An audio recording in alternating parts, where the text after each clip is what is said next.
तर हे बघा, या पद्धतीने जे आहे ते आपण संपूर्ण जो चुना होता आपला तो फोकून दिला आहे आणि कशा पद्धतीने जे आहे ते आपलं निर्जंतुकीकरण आपल्या शेडचं केलेलं आहे. तर सांगा पद्धत कशी वाटली. तर एक गोष्ट सांगायची होती, पोटॅशियम परमॅंगनेट जे पुडी येते, जांभळ्या कलरचं जे आहे ते पावडर येत असते, त्याचा स्प्रे हा आपण घेत असतो. पण मला आठवण नव्हती, कारण ते घरी राहिली माझी पुडी, मी न्यू आणली घेऊन.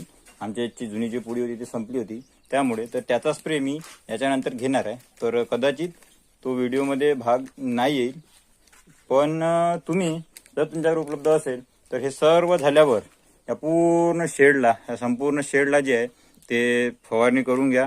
वाटत असेल तर तुम्हाला या शेळ्यांच्या अंगावर सुद्धा तुम्ही फवारणी करू शकता, काहीही हरकत नाही, त्याचे साईड इफेक्ट काहीच नाही, तर तुम्ही करू शकता. तर सांगा व्हिडिओ कसा वाटला, आणि या शेळीपालनाबद्दल काही माहिती हवी असेल किंवा माहीत करायचं असेल तर आपल्या चॅनलवर जा.